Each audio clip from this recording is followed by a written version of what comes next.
This podcast is brought to you by Voice and Vision, bringing help, hope, and healing to individuals, families, and communities affected by mental illness, addictions, and disabilities in southeastern Pennsylvania. Financial support for this podcast is provided by a Veterans Trust Fund grant from the Pennsylvania Department of Military and Veterans Affairs. Welcome to Untold Valor, a podcast with a unique focus on veterans, featuring stories of courage, recovery, perseverance, and strength. Listen to hear veterans share their perspectives on what it's like to battle mental health challenges, combat addictions, and overcome other adversities unique to those who have served.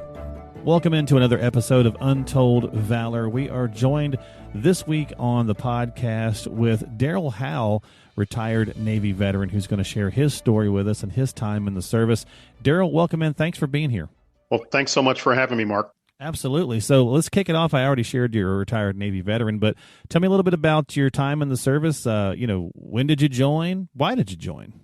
Okay, great question. The Navy provided me with a full scholarship for college, and my agreement with them was to provide at least 4 years of service as an officer once I graduated. My plan was to stay 4 years. I stayed 30. Wow. So what was your main focus? What was your career path? What were you involved in? Great question. So my main focus was a surface warfare officer. So, I used to drive the big ships around. And on those ships, you do a number of jobs. I was a communications officer, engineering officer. I did missile defense. And then I came off active duty after about 8 years and went into the active reserves. So, I was living a dual life, both supporting, the Pentagon, Office of, the CNO, but also being operational at the tip of the spear. So I got recalled a couple of times. I've been deployed to Africa. I've done a lot of assessments on ships. So that's a long answer to your question. I've done a number of things in the Navy. Oh, no, that's a great answer, though. So you've obviously spent a lot of time. You've spent your whole life in the Navy, and you've had many different roles. And it's challenging, right? I mean, one of the things that a lot of our veterans face, and when you spend so much time in, is time away from family and the changes it has, that it affects your life, the way it affects your life.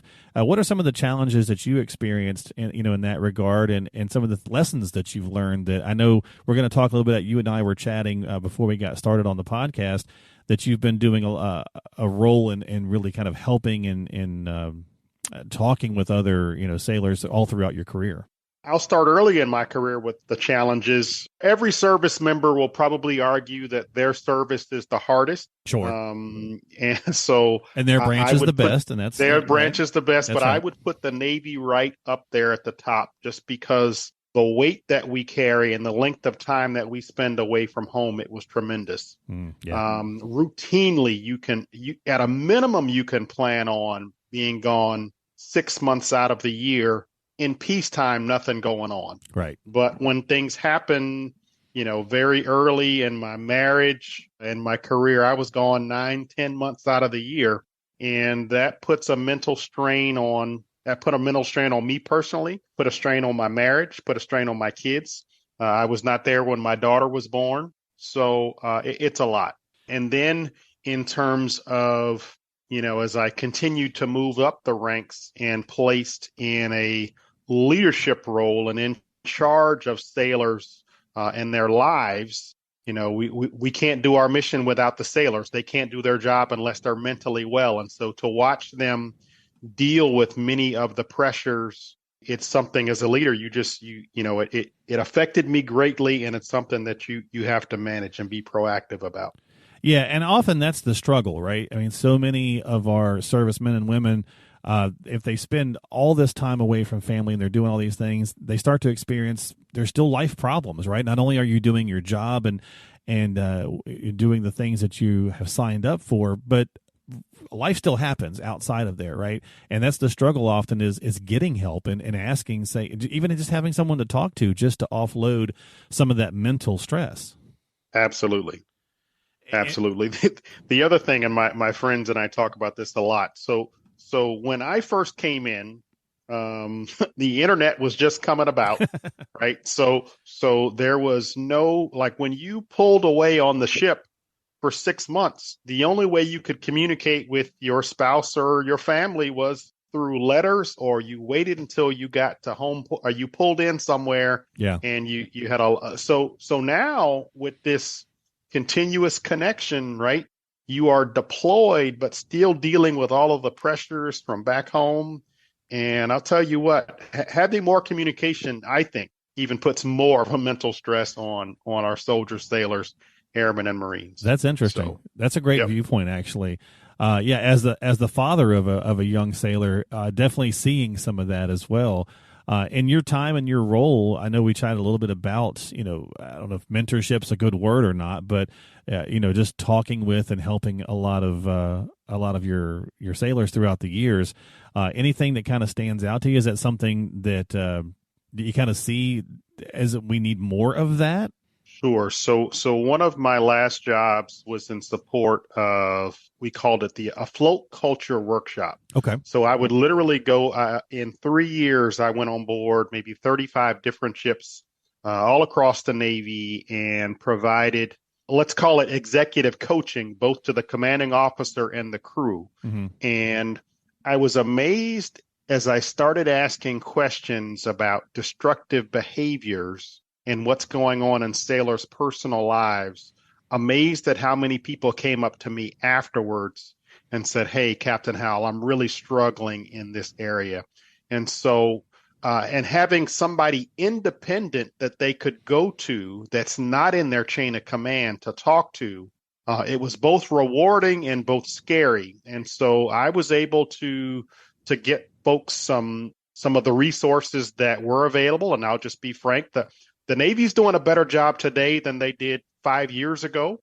They are now embedding a lot of mental health counselors, on board these ships. And so that's been rewarding. What used to happen, if a sailor said, "Hey, I think I'm having an issue," one of two things would happen. Mm-hmm. The commanding officer who's not qualified to make those calls would send them to, the local hospital. And so now you lose that asset. And the crew, in many cases, would either make fun. There's like this huge stigma with people that would have real issues. And so rather than report, a lot of folks are silent and they end up suffering. And so here I come as this independent counselor on board, not counselor, that's not my title. Right. Independent mentor that they could safely talk to and point them in the right direction. That was rewarding. Yeah, and that's the challenge, and I'm glad you brought up the stigma, because as we all know, right, no matter what branch it is, servicemen and women, sometimes they just feel as though they can't find an outlet, right? They maybe talk to their peers, right? But they have a good friend or on board the ship or wherever they might be, whatever branch they might be in. They usually have a good friend or two they talk to, but they maybe don't get the correct, I guess, help that they need. Just a lot of times because they don't ask, right? It's hard to do. It's hard to overcome that part. Right. No, it's very hard to overcome. It's a challenge that I'll call them that big Navy, I don't know, has really addressed, because we don't have the manning and we don't fund and resource our assets well enough so that like if somebody's having a really bad day, you know what I mean? Or like needs a mental timeout or needs to get some care. Like if I lose a person for a short amount of time, like in some cases I can't do my mission. So it really requires, I think, additional people. People are expensive, and we put too much on our sailors, and they're breaking down. So yeah. And we've seen a lot of that over the last couple of years. Obviously, COVID, my daughter was going through boot as well as A school and everything else during that period. So that certainly provided a lot of challenge for, young sailors. And I think veterans of any type, no matter if you serve 30 years or if you serve 3 or 3 months, sometimes, mental challenges and mental hurdles are going to present themselves. And you've got to be able to find a way to talk with someone. And that's that's kind of the point of the podcast that we're doing is to try to shine some light on all different kinds of aspects of what goes on in the life of our servicemen and women. Correct. Yep. Yeah. The other thing that the Navy's doing a better job at, so we do a lot of surveys. Every sailor is required to do 2 or 3 surveys every year. And, again, part of my role with doing these cultural assessments was actually talking to folks, not asking you to fill out a survey, but talking to them and pulling strings and finding out that they are having suicidal ideations, that they are struggling with, mental health. We do have there's a sexual harassment. I'll tell you about one command I went into. There was a real culture of sexual harassment that the leadership was not aware of. And sailors and civilians were having to deal with that every single day. And, makes for a very toxic environment. I certainly appreciate your time on the podcast. After spending 30 years in the service and helping, any kind of message or, any thoughts you'd like to share with our listeners as we wrap up this portion of the show? Yeah, so I would say if you are at all struggling with mental health, first of all, you're not alone. And there are resources that are available. And we, as soldiers, sailors, airmen, and Marines, and families, I didn't talk much about that. We should take advantage of those resources because it's a hard mission and it takes a toll on folks personally and collectively as a service. And so I would say my message is take advantage of those resources and talk to somebody. Darryl, I like your perspective on the leadership role of dealing with sailors who are going through mental health challenges. And it's good to see that the Navy has raised awareness in those areas, because back when I was in, it wasn't talked about. It wasn't a discussion about it, but there was a need for it. So I'm so glad that they have some new resources now to be of service to the sailors and those in the military. Thank you. Absolutely. No, thank you. That's a great point, Reverend Ben. So, again, thanks so much, Darryl, for spending some time on the podcast with us here on Untold Valor. Thank you for your time. Thank you for your service, and we certainly appreciate you. Thank you, Mark. Thanks, Ebony, and thanks, Reverend Ben. You've been listening to Untold Valor by Voice and Vision. We hope you found the information and resources discussed today helpful. As always, thank you for listening and for your support. Remember to stay connected with us through our various social media platforms, including Facebook, Instagram, and YouTube. Don't forget to visit the website, voiceandvisioninc.org. That's voiceandvisioninc.org, where you can sign up for our blog and find free resources and information on upcoming events, webinars, workshops, and get support. You can also access our free help and hope guide for individuals and families struggling with substance use and addiction. If someone you know is struggling, please reach out for help because you and your life matter. Remember, the National Suicide and Crisis Lifeline is available to you at any time by dialing 988. We are all ambassadors of hope and recovery. And if you want to share your story, please contact us. Compeer Corps is also looking for veteran mentor volunteers and veteran participants. To find out more information about Compeer Corps, please call 610-541-0790. That's 610-541-0790. You can find all the links and contact information for the resources mentioned on today's episode by checking the description and the show notes section of your app.